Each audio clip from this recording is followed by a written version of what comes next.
अस्सलामुअलैकुम, welcome to my YouTube channel. आज मैं आपके साथ मैगी विद खट्टी मीठी सॉस की रेसिपी शेयर करूंगी। मैगी तो आपने बहुत सी खाई होंगी, लेकिन खट्टी मीठी मैगी नहीं खाई होगी, इसलिए आज मैं आपके साथ डिफरेंट रेसिपी शेयर करूंगी मैगी विद खट्टी मीठी सॉस। तो इसके लिए हमें जो इंग्रेडिएंट्स चाहिए मैं यहाँ पे ले रही हूँ मैगी का एक पैकेट, कोई भी कंपनी ब्रांड के आप ले सकते हैं। साथ ही यहाँ पे जो मेन इंग्रेडिएंट है वो है इमली की खट्टी मीठी सॉस, ये चाहिए हमें 1 table spoon.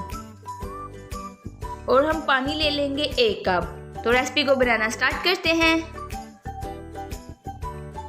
First of all हम 1 कप पानी ऐड कर देंगे एक पैन में। जब पानी को बॉयल आना स्टार्ट हो जाए तो इसमें एक मैगी का पैकेट ऐड कर देंगे। मैगी अपनी सारी ऐड करनी है, टूटी हुई हो या जैसे भी हो सारी ऐड कर देंगे। ऐड करने के बाद इसको कवर करके कुक करेंगे टोटल 7 मिनट के लिए।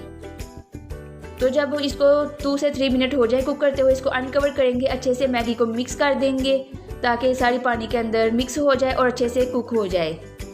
अगर आप इसको मिक्स नहीं करेंगे, ऐसे ही कवर करके कुक करेंगे तो ये आधी कुक हो जाएगी, आधी अनकुक रह जाएगी। इसलिए आपने इसको अच्छे से मिक्सअप करना है। मिक्सअप करने के बाद अगेन इसको कवर करके कुक करेंगे। जब इसको कवर करके कुक करेंगे हम टोटल 7 मिनट के लिए कुक करेंगे। 7 मिनट के बाद आप देख सकते हैं मैगी हमारी सॉफ्ट हो गई है, कुक हो गई है। जब इसमें थोड़ा सा पानी रह जाए तो हम इसमें स्पाइसेस ऐड कर देंगे जो मैगी के अंदर ऑलरेडी होते हैं। और स्पाइसेस ऐड करके इसमें हम अब मेन इंग्रेडिएंट ऐड कर देंगे। अब हम इसमें ऐड कर देंगे इमली की खट्टी मीठी सॉस। अच्छे से मिक्स करेंगे। आपने इसको अच्छे से मिक्स करना है। जब अच्छे से मिक्स हो जाए तो हमारी मैगी रेडी है। अब हम इसको डिश आउट कर लेंगे। अगर आप इसमें ज़्यादा ही खट्टा मीठा चाहते हो फ्लेवर तो आप इसको डिश आउट करने के बाद इसके ऊपर स्प्रिंकल कर सकते हैं, थोड़ी सी लगा सकते हैं सॉस। इमली की खट्टी मीठी सॉस के साथ ये बहुत ही मज़े की लगती है। अगर आप ज़्यादा इमली की खट्टी मीठी सॉस ऐड नहीं करना चाहते तो ऊपर ये स्प्रिंकल ना करें। हमारी रेसिपी रेडी है।